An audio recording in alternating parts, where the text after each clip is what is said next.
Seeds of Hope is a podcast created on the Lekwungen territory, represented today by Esquimalt and Songhees First Nations. We feature special edition episodes at Shianu territory and shared Musqueam, Squamish, and Tsleil-Waututh land. As uninvited guests, we hold with immense gratitude and respect the privilege it is to share and cultivate a climate-conscious community here on what we colonially refer to as Vancouver Island. Hi, I'm your host, Claire Marshall, and welcome to the Seeds of Hope Climate Storytelling Podcast. I'm going around my community to chat with folks who are passionate about all things climate, from advocating for more sustainable environmental practices to enhancing well-being through arts-based activities. Today, we're tuning into a conversation with Sabrina Guzman Skotnitsky, where we learn about the value of creating and crafting our way through complex emotions, especially related to rapidly changing climate. Thank you for being here. Without further ado, let's jump right into the conversation. We're here with Sabrina Guzman Skotnitsky, whose pronouns are she, her, and Sabrina is the founder of Creating Climate Resilience. And the mission for Creating Climate Resilience is to increase people's emotional resilience to help them sustain their engagement in climate action for the long haul. Does that sound familiar? Yes, it does. Very familiar. Is that something you work on?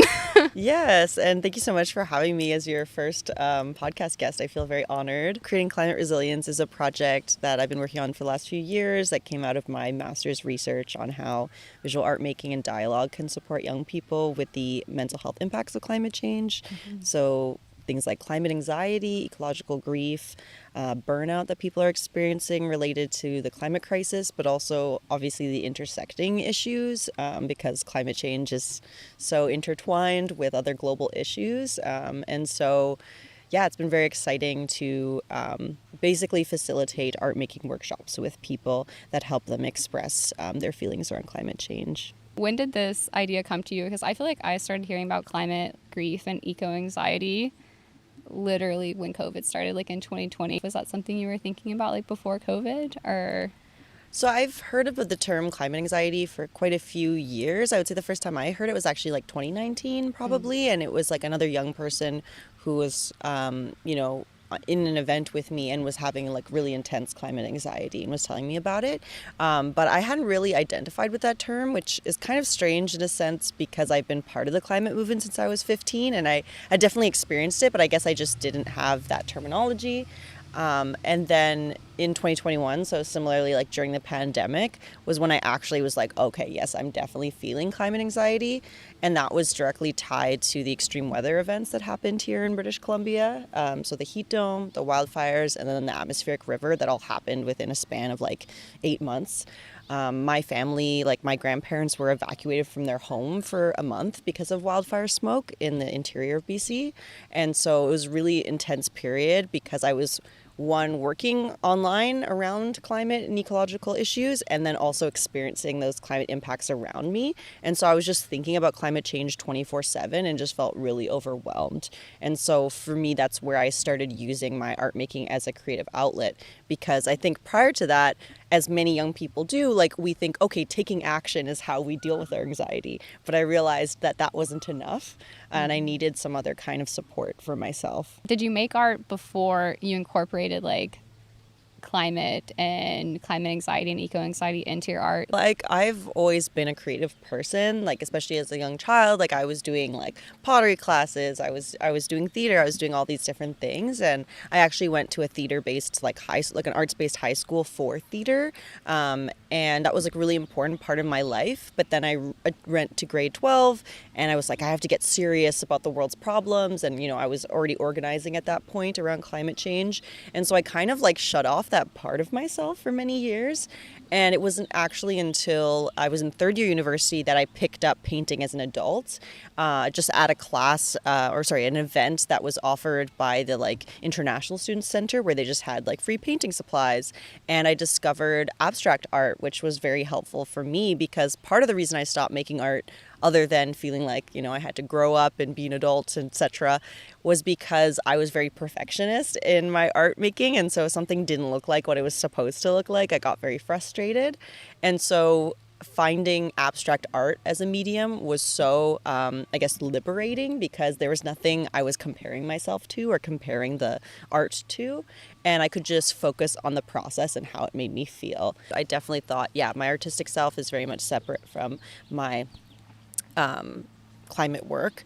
And so then bringing that together, especially in the master's thesis, was very exciting, especially learning about arts-based research and also just learning about all these traditions of social movements using art in various ways, not just for like resistance. Obviously, that's very visible. You see those like gorgeous art making that can happen where like in a protest, there's just like all these gorgeous banners. And like I've had that experience of during a workshop. Getting very distracted here. We have a visitor.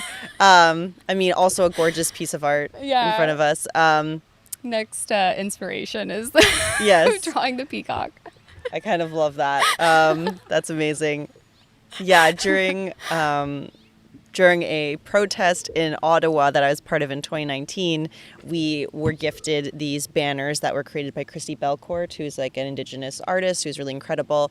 And we got to screen print them and like make like, maybe not hundreds, but tens of these versions, but then they were each painted differently because like all of these youth painted them. And so it was like a unified image that was like really striking in front of Parliament in Ottawa. So like that's like one example, but then also like a lot of cultural continuance, if they have Indigenous peoples, but other peoples who have been marginalized is through art. And like that can be both oral, oral storytelling, that can be dance, different ways. And so there's just so much that I learned about how art making is so important in so many different ways, and so that's been very inspiring. I've been like embracing like even arts therapy, Mm-hmm. And the first time I heard about this, by the way, I kind of had heard about arts therapy, but Chapel Roan talked about doing like arts therapy to really like get into her like childhood and past and just like kind of do some healing from that. And I was like, I need to do that because I want to make cool songs like Chapel, like Chapel Roan. And ever since I've been doing that, I just like there's a part of it that you feel connected to your like mind, body, and soul in a way that like as someone who like often doesn't feel connected to many like parts of what makes me a being because I'm like stuck in my brain or just like moving too fast. I'm not moving fast when I'm like doing sketches. I'm not moving fast when I'm like really making art. So that's really important to not move fast in this like very stimulating economy or life that we've fallen into. Okay, so in school, climate change is often taught as technical or scientific issue, but we rarely learn how to emotionally respond to the threats that it poses. Was there a moment in your work or studies when you realized this emotional gap needed to be filled and that art could help do that? I would say the first time that I kind of became more conscious of that emotional side was actually in my undergrad. I did an honors thesis looking at activist burnout. And as you can guess, that came from a lot of personal experience with activist burnout. And so I ended up interviewing 5 local climate organizers about how they sustained their activism for the long haul. And a lot of that really was related to relationships and to self-care and the connection with community care. And so I was reading about the emotional side of social movements for the first time and realizing, oh my gosh, like this makes so much sense, because a lot of what I had struggled with in the organizations or campaigns I've been a part of was that there wasn't space to talk about these difficult emotions. Like we all were rallied over a common cause, but we didn't talk about the grief we felt or the anxiety we felt. Anger was welcomed because anger is seen as like a motivating emotion, but other emotions that might slow us down, like grief is perceived as something that will slow us down, weren't as welcome. And that was what caused a lot of the fissures and kind of dissolution of some of the groups that I'd been organizing with for years. And so at that point, I didn't yet discover art because that was in like 2019 to 2020. But then, as I mentioned, in 2021, having those direct experiences of climate impacts, I was, inspired to use my art making as an emotional outlet for those feelings. And then again, sharing that online, having that response from people that, one, they also were experiencing these feelings around climate change, and 2, that art making really resonated with them. And so that kind of started to click some things, and I was kind of like, oh my gosh, it's all connected. And then exploring art therapy and those other modalities through the study was like, wow, okay, there's a lot of work being done here, but it hasn't necessarily been put into the climate space yet. It's like very much from social work, psychology, art therapy, nursing even, but not necessarily brought into climate work in that way yet. It's something that I think currently universities are maybe failing at. Just as someone who has like a biology and environmental science background, we are taught, like I kind of phrased in this question, very like technical aspects of like the climate crisis, and we're not really taught, I think in many ways in life, we're not taught like how to actually deal with things, you know, or how to like feel these emotions. And other than just like knowing, you know, I came out of my master's program, I knew how to make like a basic climate model in Python, barely knew that, but I didn't know where to go and like where to put that energy to, and like how to not get scared of the future that is here, that is coming, and that is also here. So I think there's kind of a gap right now, but I think with people like you and just the people that you even learned from, I think that hopefully that's a gap that we're working to fill. Moving on. Okay, so, emotional. On some of your darkest days in facing the climate crisis, how have you found hope or the strength to keep going? This is kind of a general question. Was it something specific about art making that helped you recover or stay resilient? The first thing I think about with this question is the youth climate movement and other youth. Like, they're constantly like a place in which I find solace, comfort, and inspiration. And I think it's that feeling of, okay, it's not all on my shoulders. Like, there are other people doing really important work. And so that's that feeling of like, you know, for example, if we're all carrying the load together, if one person needs to take a step back, we're not gonna all fall apart because there's other people who can step forward and take up that space. And then when they need to step back, you can step back in. And so it's that feeling of, not being alone and having that community of support, and also just like learning and appreciating the brilliance of other young climate leaders has been very important to me. And I would say also, you know, finding examples of resilience in the environment. Like, we're so lucky to live in such beautiful territories here, and I often find solace in places that are maybe not as like vibrant or as healthy as they quote unquote should be, but have like persisted or have come back from, let's say, a wildfire, like seeing a forest that's like, you know, growing back, you know, slowly but surely from a wildfire is so inspiring. I learned this term in my research called like vicarious resilience, which is generally kind of like a therapeutic term. It's like refers to when, you know, a therapist sees their client being really resilient, or their patient being very resilient, and they feel that resilience. But we can get that from the environment as well. There were some people who were talking about vicarious eco-resilience. And so we can see those examples in our environment that can also give us that inspiration. And so I think, it's both from tuning into how other humans are resilient and also how the environment and like the more than human is resilient that can help me. It reminds me of a quote that I read once. And this was actually during my master's program, that said something about how we're not fighting I don't really like the word fighting, but we're not, you know, advocating for the world to continue in terms of the climate crisis. We're advocating for people to continue as like we know how our life and like society exists, because the earth is resilient. It's gone through so many changes. It's gone through like, is millennia the right word? I don't know my years. Probably. Millennias of wow, that one was loud. Of ecological changes, and definitely more will come in the future. And you know, we're at like an anthropomorphic induced changes right now in terms of the climate crisis, but things are definitely changing, and Earth will adapt and is resilient and beautiful, and we're just hoping that when it comes to climate mitigation adaptation that we can adapt. It's us on the line. And species at risk and a bunch of other things. Not to downplay that, because that's also definitely on the line, in biodiversity as we know and love it, and ecosystem biodiversity as we know and love it. But that is a really beautiful reminder for me that we're fighting for people and not just the places we love. Yeah, for sure. And I think sometimes we think we have a small team, but we actually have a really big team. That's so true. Oh my God, this is the subject title of this episode. We have a big team, and we do have a big team. Amazing. I loved that. So we're going to move into art's method and approaches to art making. So in a world where almost anything can be considered art, and I mean that lovingly, I wrote that in my comments. So what kind of methods or practices do you use personally and in workshops or collaborations to process climate anxiety, and why do you use those methods? Personally, I'm very much a visual artist. Like that's where I really thrive, I guess. And I mostly do abstract painting, as I mentioned, with like acrylic, and now more into watercolor. Although now, since my study, like I do a lot more collage, because my study participants really showed me how versatile and like amazing it can be to collage. And so when I run my workshops, I like to just offer like a really big variety of visual art making mediums, and also some textiles and like yarn and different things that are maybe more, I guess, in the like like the fabric arts, you could say.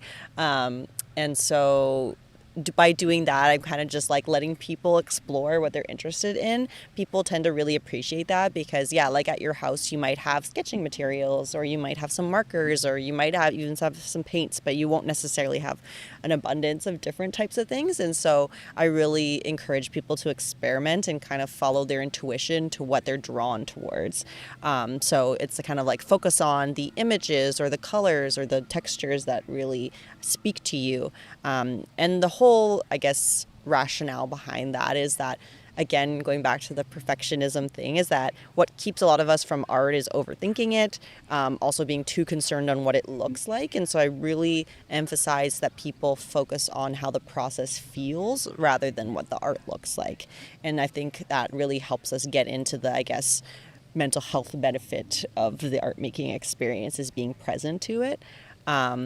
And sometimes I run workshops where we are just doing like one medium just because of the space. So like I have run multiple like climate collaging workshops just because those tend to be very accessible. What I love about collage is that because the images are already created, again, people feel less pressure. They're like, oh, I'm not like drawing something, I'm not creating, I'm just putting images together. But by doing that, they're creating something new that often people feel very proud of. Mm-hmm. And so it's kind of lovely to see that happen.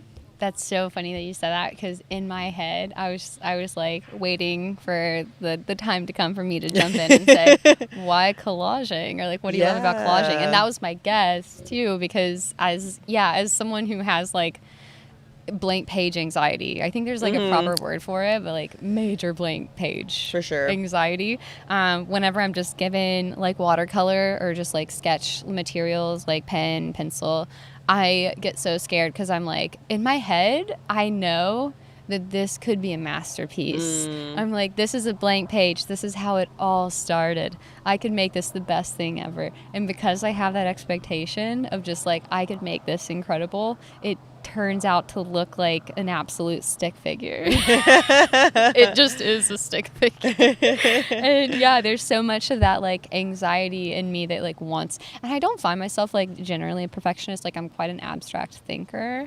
So I'm not really sure where that comes in of just like being afraid of, but I think if more than anything, more than just being a perfectionist, I'm afraid I won't live up to my like potential of like what I want to create, which is like beautiful things that mean a lot and like impress people with my beautiful artwork. So what I love about collaging is exactly what you said, just being able to like take something from someone else and make it your own, which is like a really beautiful process. There's a really good book called Steal Like an Artist. Have you read this book? No, I have not. It's so good. I love it. It really like opened up, because before I was like, my work needs to be purely my own. It has to just be Claire Marshall approved. But Steal Like an Artist just teaches you the value of like inspiration and taking from what other people have done and like recreating it and making it your own. And that's honestly like what so much of art is, especially these days when we've had so much art because we've been around for a long time. And I also love, just like with collaging, I love the, what am I trying to say? Limitations. Like limitations are really important in art. I think for me anyway, like having a limit for if you're making a documentary, you're like, okay, 30 minutes, it's got to be punchy. On Instagram or social media, you're like 90 seconds. We got to get to the story. We got to like keep people engaged. I think like limitless, whenever things are limitless, they're just not as good. And there are psychology studies that have shown that people like feel more attached to things when they have like a limited amount of it. Yeah, That's actually like very true. Like one thing that I learned through my study was that participants, really appreciated the mix of like constraints and freedom. So like there was that sense of freedom of like they could pick anything, but then we had a constraint of time. And also I provide like intentional prompts for every time I like facilitate, and those are invitational. You don't have to create like what I'm suggesting, but for many people it gives them that starting point, which reduces their anxiety of like, oh my God, where do I even begin? And that whole blank page syndrome that you're mentioning. And I can show you later, actually, one of the pieces that I brought today was very interesting because in these last series of art making workshops I hosted, we had access to canvases that were already painted that were just like left behind from previous events. And so I actually collaged on top of an existing painting. And so that was a whole new fun way. And for a lot of the participants, they loved that too, because again, it's like, oh, there's something that I'm building upon. And how can I kind of like, add on to this in a meaningful way. So basically, this painting I found was just like this red behind is actually a cool gradient. Like you can see there's yellow and orange here. And then this was specifically, as you might guess, about climate anxiety. And so I was really gravitating towards this color palette of reds and this feels almost like Dune-esque, like a kind of alien planet. And like, I think these are spices actually, but they seem like sand to me. And then, I have like this quote that says emissions matter. The question is for how long? And I was thinking about like, how long will the planet be around? How long will humans be around? But also, how long will it take for us to kind of finally actually taking that meaningful action that we need to? And so it was really great, especially because, as we mentioned, time constraints. Like I didn't have time to paint something, have it dry, and then collage on top of it. But having this was like helped me have that inspiration. So we love collaging. That is so beautiful. It is giving Dune to me, like red, like Timothée Chalamet's somewhere in there. I think he's the cause in the cattails back there. I love it. Thank you. My next question is, are there pieces of art that you create just for yourself? How do you recognize when something is more than therapeutic, when it speaks to others or may become part of a broader conversation about climate emotions? For me, I think there are a lot of paintings that I make where I go in with like a specific intention around like what I want to create, and that it's more specifically tied to climate change. And so I am making that with the intention of sharing it. Whereas, like other times it is definitely just like me sitting down and being like, I just need to express something. And then later I kind of figure out what it means. It's kind of like I figure out in the making of it, and then afterwards looking at it, I like see things that I'm like, oh my gosh, this was what was actually showing up. And I think that's one of the many beautiful things about the process. And I think strangely enough, it's the pieces that feel very personal that I'm like, okay, I guess I have to share these. Like, if something is like really stirring to me, I'm just like, okay, that's a indication that it's something that will probably resonate with other people. At first, it was very, I don't know, nerve-wracking is the right word, but I felt nervous or hesitant about sharing some of those more vulnerable pieces because I had put a lot of pressure on myself to, I guess, this sounds terrible, but like be an inspiration or be a role model to others. I think it was tied to like, I felt like if I'm asking other people to take action, like I can't admit that sometimes I'm hopeless or I have despair, because then it's going to discourage people that are on the fence about whether or not they should get involved. But I realized that it meant that I wasn't really being authentic. And so actually sharing that made people resonate more with the work, and also realize it's okay for them to feel that way. And if they are hesitant about taking climate action sometimes, or if they are hopeless sometimes in the midst of that, that's totally normal. And so really normalizing that, and it's part of that whole mental health stigma, right? It's like normalizing these things actually don't dissuade people. It actually encourages people that you can, I guess, be part of this journey, and there's a lot of ups and downs, and that's totally fine. Yeah, definitely. I think that it's what makes us human. Not, we're not always on, and we're not always on top of the game and ahead of everything. Some people try to come off that way, but if you like any of my favorite shows or movies or like characters, they're not the perfect ones. They're the ones that have all of these, vulnerabilities, and or maybe sometimes have a hard time sharing them. As someone who also, I can really relate to this. It's like when I make videos for the internet about like birds or something fun and cute, I'm like, this is easy. I don't even think about it. But then every now and then, like when something really big happens in the world and I'm like responding to it with like a lot of grief and sadness, and I put that out there on the internet, I find it like really hard to, if that's how you share. And for me, as someone who like writes and like makes videos and stuff like that, that is how I share, by using the internet as an audience. And that feels really scary whenever it is showing that you're not always bird watching. You're not always being cute, and you know, the world isn't always like the easiest place to be necessarily. But yeah, I think that there's like a really big part of that's what makes us human. And like if you really want to like people to be vulnerable like in your practices or around you, like you have to show your own vulnerabilities, I think. Definitely. Therapy. Yeah. I've learned this. So as someone who's explored art therapy myself, I'm curious, what do you think art allows us to access that words, spoken or written, can't? And what feels healing about art in this context? There are studies from neuroscience that show like how art making helps us access unconscious parts of our psyche. And so it's always so interesting to me that, there's a lot of emotions that are kind of running the show in the background of our minds and our bodies that we don't necessarily think about or recognize. And so art making can really help us tap into that. And my participants have talked about how they simultaneously became aware of emotions and then also were able to release them through the art making process. And so there is like that increase in self-knowledge, but also that ability of having that cathartic aspect to it.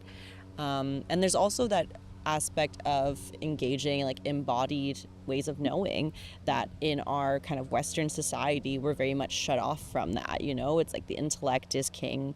And so being able to access, how we're feeling in different ways, I think is a unique thing that art making does, especially when it is very like somatic, like if you're talking about movement and performance, but art making too, because it is physical. And I know some people really like sculpture, for example, which is something I haven't explored as much, but I think that has a really important role to play. And there's also so much from somatic therapy about how we need physical practices to release trauma, that it can be intergenerational, right? And it's like in our blood, in our DNA. And so of course talk therapy can only go so far when you when we're talking about these kind of things that are at like a cellular level. So those are just a few things. There's a lot of things I could say about what art making helps us with, but that's what comes to mind.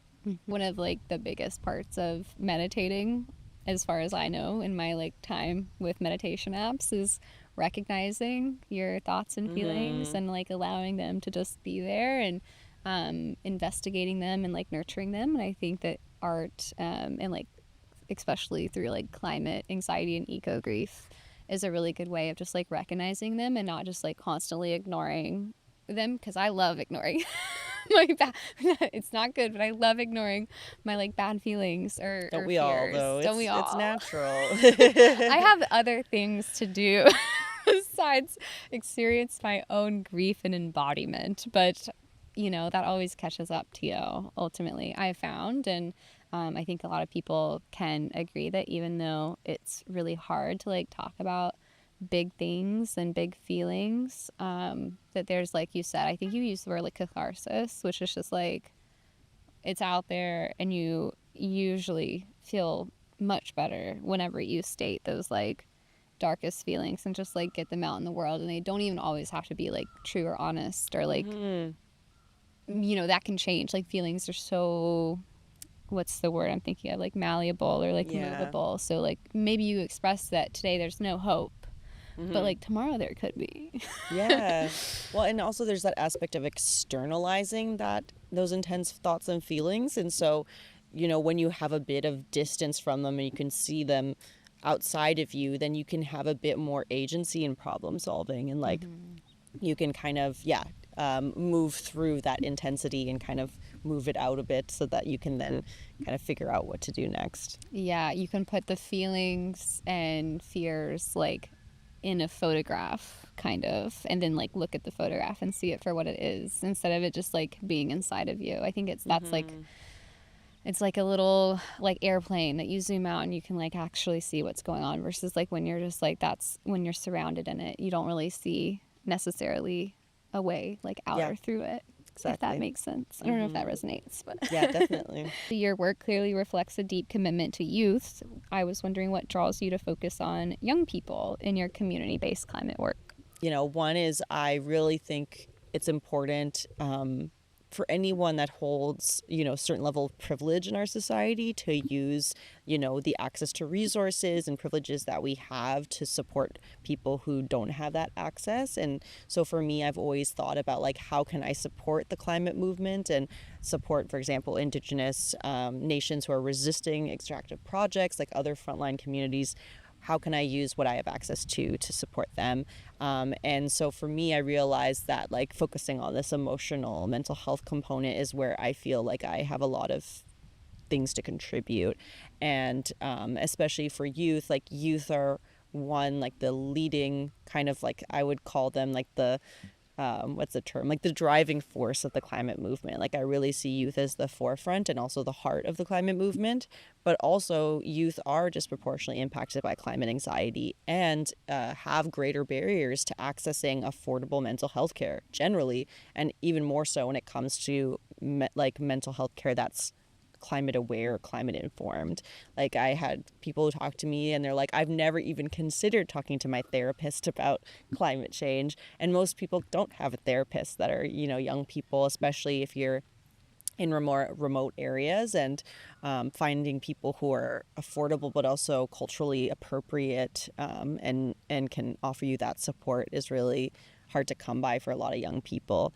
And so that's kind of where that focus comes on. And I think young people are already calling for these supports. So they themselves are like wanting these things. And so like, how can I both amplify their voices and hopefully provide direct interventions? Because that's what I find frustrating about a lot of research is that we just see, okay, this is the problem.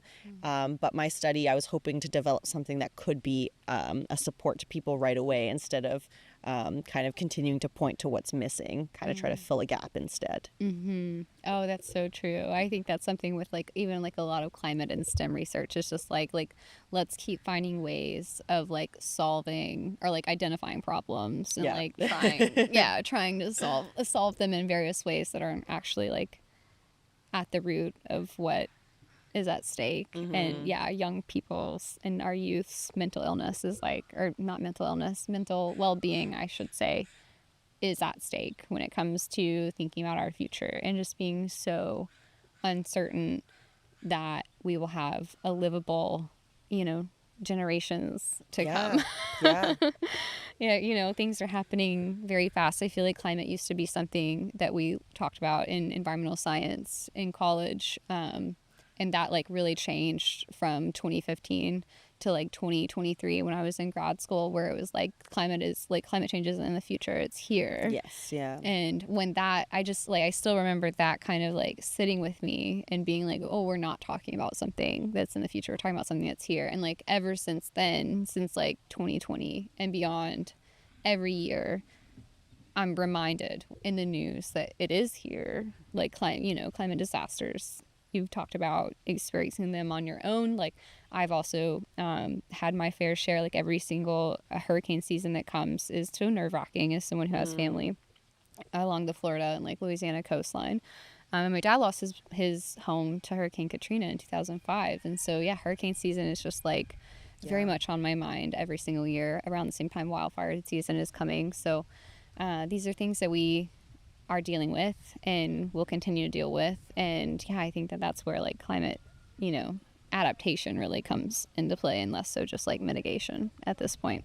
So what roles do you think youth play in the climate movement? Yeah, I think, when we think of the youth climate movement, youth are doing work in so many diverse areas. And I think everything from, being at those really important meetings at the UN and like regional levels, but also very much in like the grassroots level as far as like land defense and stewarding territories and, creating innovative climate solutions at that very like micro level. And so I think, a lot of the barriers come to, the legitimacy that youth are perceived to have or not have. In my opinion, and I fight hard for this a lot, is that we treat youth as subject matter experts, like they are the experts of their own lived experience, especially when it comes to climate change.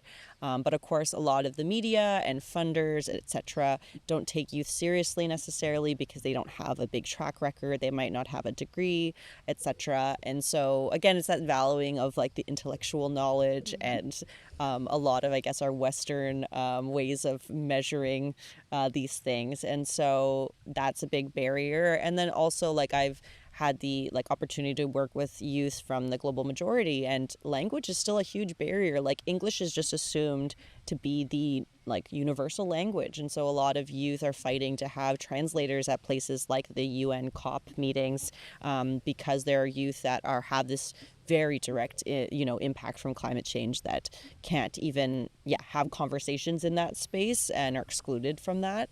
And so that's a huge thing. And then of course, like I said, the funding is constantly an issue, and especially when it comes to investing in youth-led solutions that are seen more risky from like an investor point of view.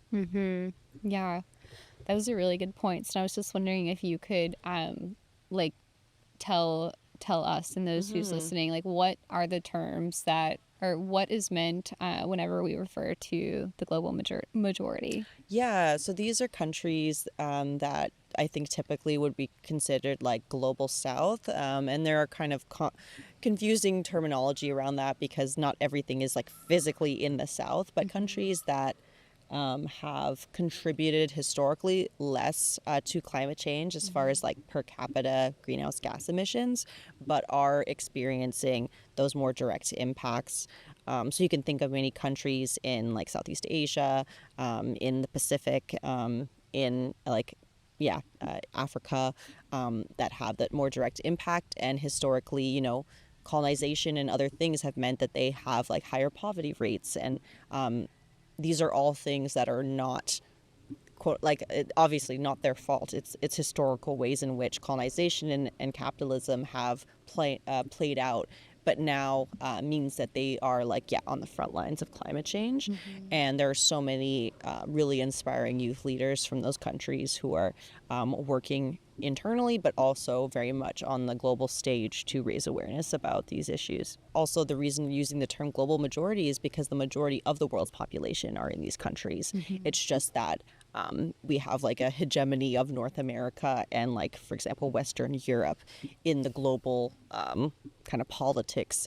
And so there is like a privileging of these certain voices, but actually percentage wise, they are the global majority of the Earth's population.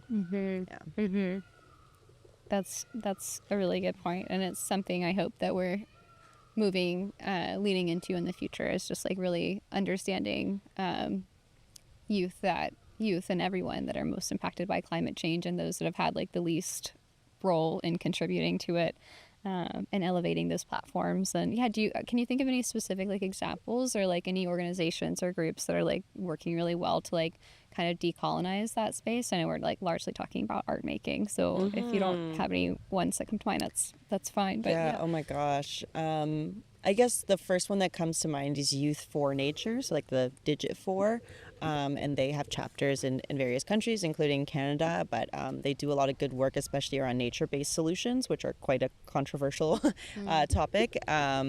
But also, I think it's important to highlight that this same, I think, concern happens within Canada as well.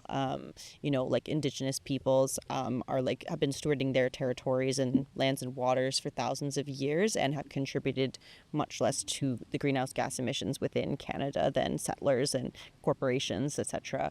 And so I think for me, while I really think it's obviously important to look at these global injustices, I also feel as a settler on these territories and uninvited guests, there's a responsibility to look internally. And so I think of Indigenous Climate Action as a really important organization on the front lines there. But there's also, there's so many people to shout out, and I'm happy to share others afterward that you can include in the show notes or something, because there's a lot of important work to support. One we just shared on the Starfish social media this weekend. I don't know if you saw our video, but we had Aiden, who was a delegate at the summit, and he talked about some of the projects from Indigenous Clean Energy. Yes, yeah. I'm not sure if those work and if that organization works in alliance or in collaboration with Indigenous Climate Network. Is that Climate Action? Indigenous Climate Action. But yeah, they're a really cool organization, and some of Aiden's projects, like bringing solar powered energy and charging stations, EV charging stations, greenhouses, I think, into that community of Aiden's was really beautiful reflection. And they're another organization that's a good one to follow and check out in Canada, or in what we colonially refer to as Canada. Yeah, and I can shout out the Green Africa Youth Organization, GAIO. We collaborated with them when I worked at Youth Climate Lab, and they do incredible work, especially around supporting green entrepreneurship and different kind of economic models to help fund youth-led climate innovations in various parts of Africa. So very important. That's great. Yeah, we'll include links to these in the show notes and everything, like you said. So thank you for bringing them up. Great. I think we have one more question until we get to like kind of our final like wrap up questions, and that's, how do we build systems that not only prepare youth for a livable future, but also support their mental, emotional, and spiritual resilience in facing what's to come, both the challenges and the hope? For me, time and time again, I come back to community, having that really supportive community that is invested in youth and their success, where they can express this full range of emotions that they feel, and they're not like forced to be hopeful all the time. Like a lot of youth react negatively when we're told we're the future, because it feels like, they're putting all of the responsibility on our shoulders. And so where possible, showing up for youth and showing that like you're in the fight with them is so important.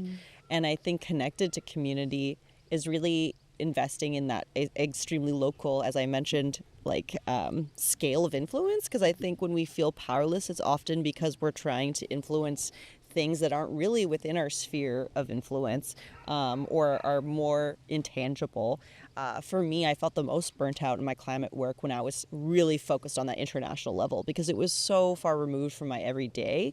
But investing in local solutions where you actually can see the tangible impact of your labor is so affirming. And it also, again, helps you grow that community. Like, you're investing in the community, but it's also then, I guess, paying back dividends. It's like supporting you mentally. And so I think like there's this feeling of rooting into place, and that is also like related to the environment and learning from the people who are Indigenous to those territories, I think is really important.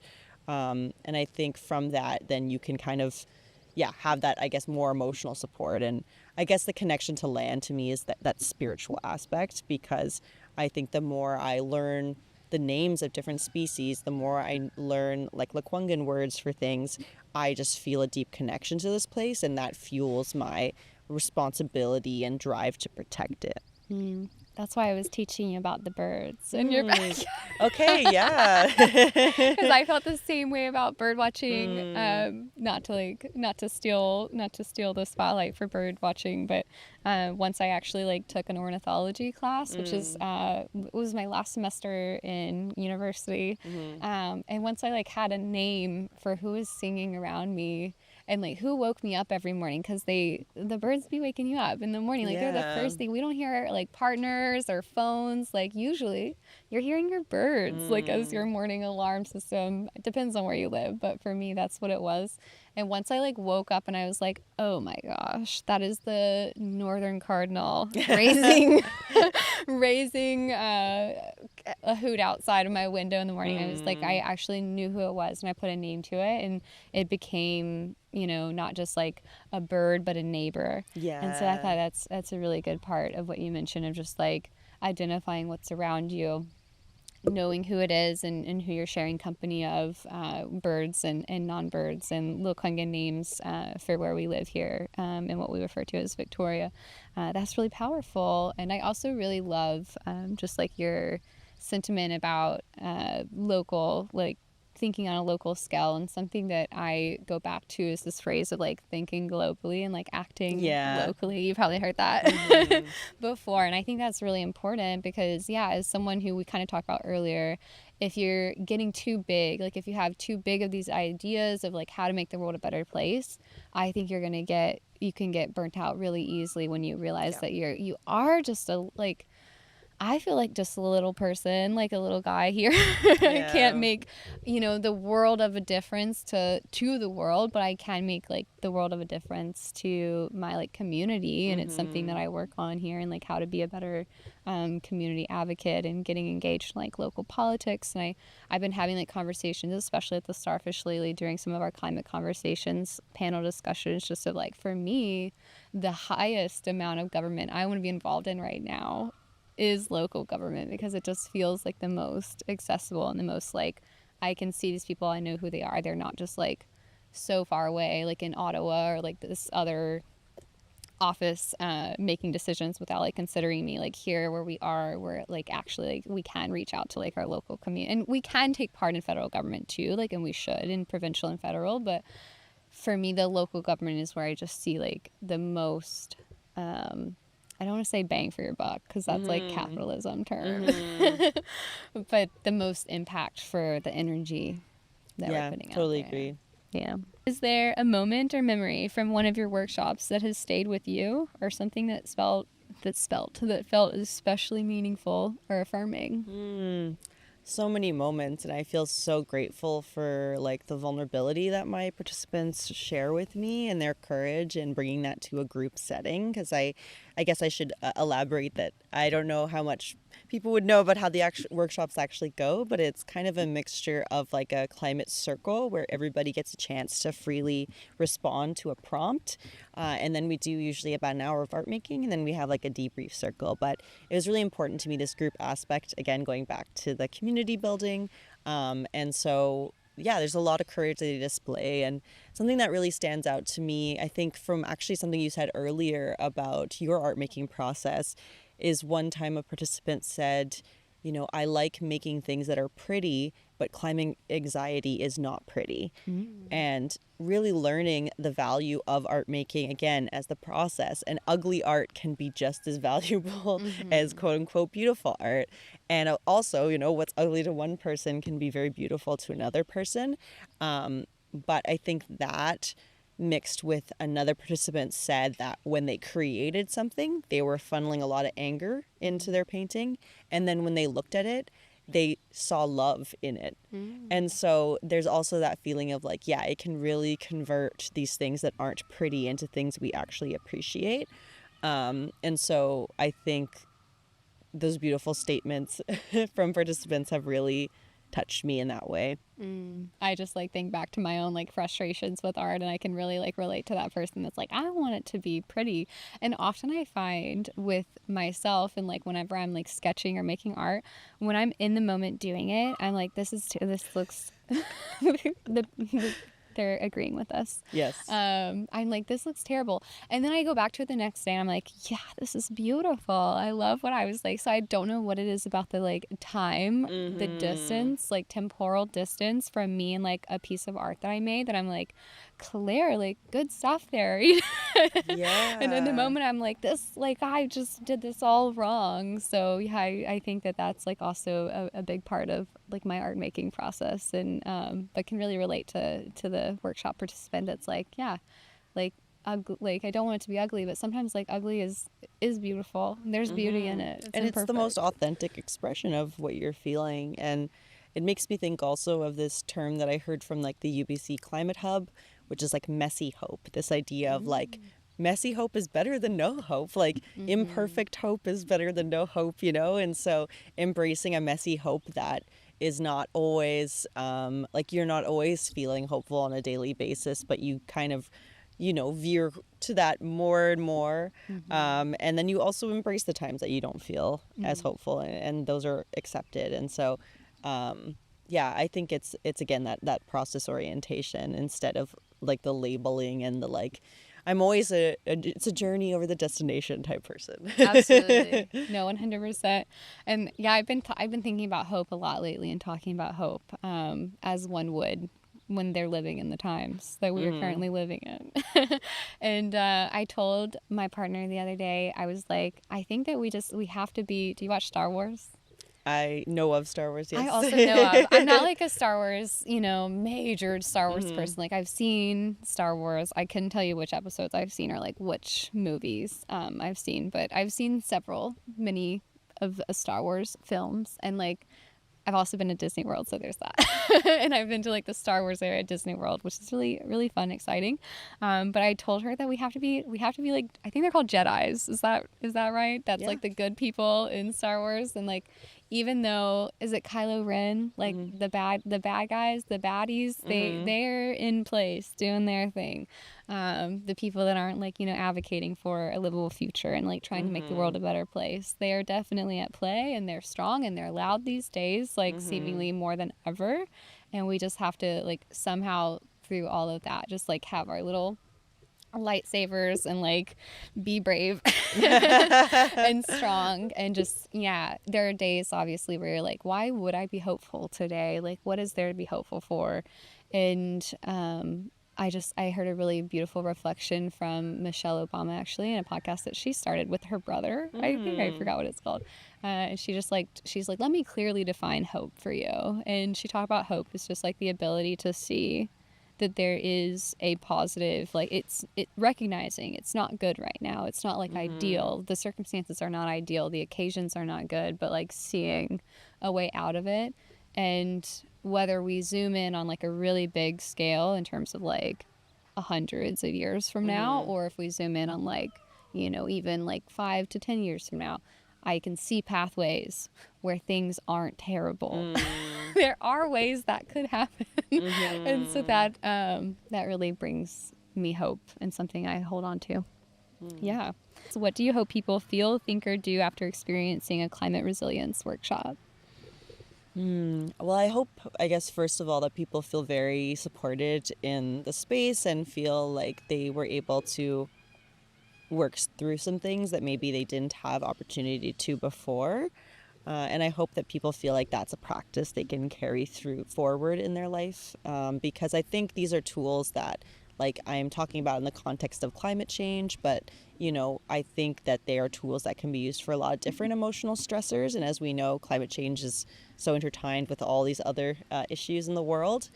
And I really hope that participants feel like they're able to cultivate more self-compassion and an understanding that I'm not alone in these feelings, feeling validated that there are other people experiencing this, and together we can support each other to kind of go forward and create a better future. I think that would be my deepest desire. I love that. As someone who's taken your workshop, that's totally how I felt. So you're doing a good job. Amazing. And our last question is, what future do you imagine for those doing art activism or artivism, or how do you see this kind of word evolving? I don't know if we've talked about artivism, but kind of. I really hope that art making as a practice is more valued, respected, and like legitimized in our society. I think that's starting to happen with things like arts-based research, as I mentioned, and like these very beautiful shows of art making in activist spaces and in protest.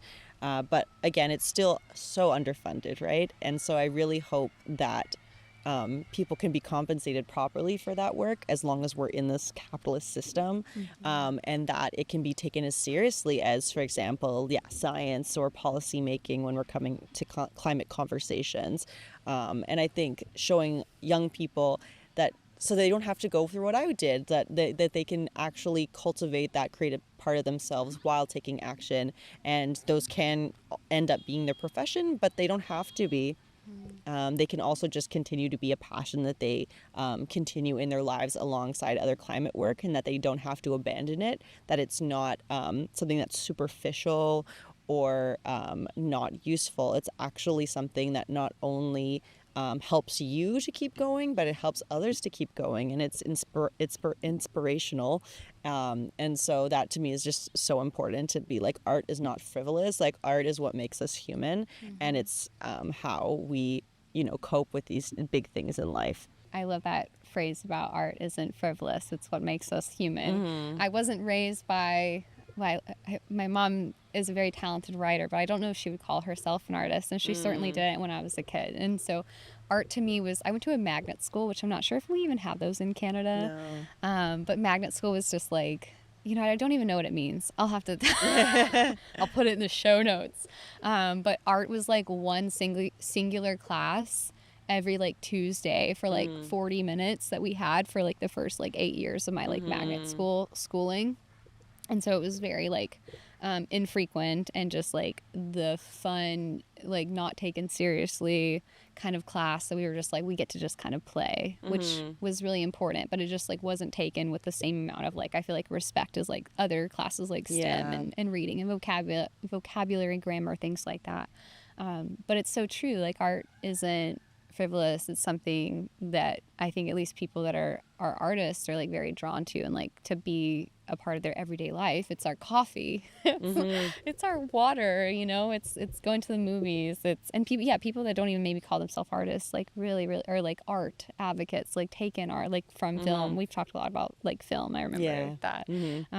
And just like enjoying different, books and things like that. Like, art is such a part of our everyday lives. And I'm really, as someone who considers myself like an activist or advocate, at least for environmental policy making and climate policy making, like I have loved this like transition or just like emergence of art activism, or artivism is a very hard word to say. We've come to find out of artivism and just like what that means for the environmental world, and just like bridging the gaps of just STEM or science, technology, engineering, and math. And sometimes they even add STEAM these days. They call it STEAM, where they add art right in the middle there.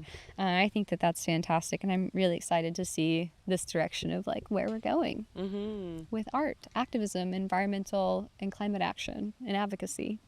So yeah, I think that's it. Do you have any other?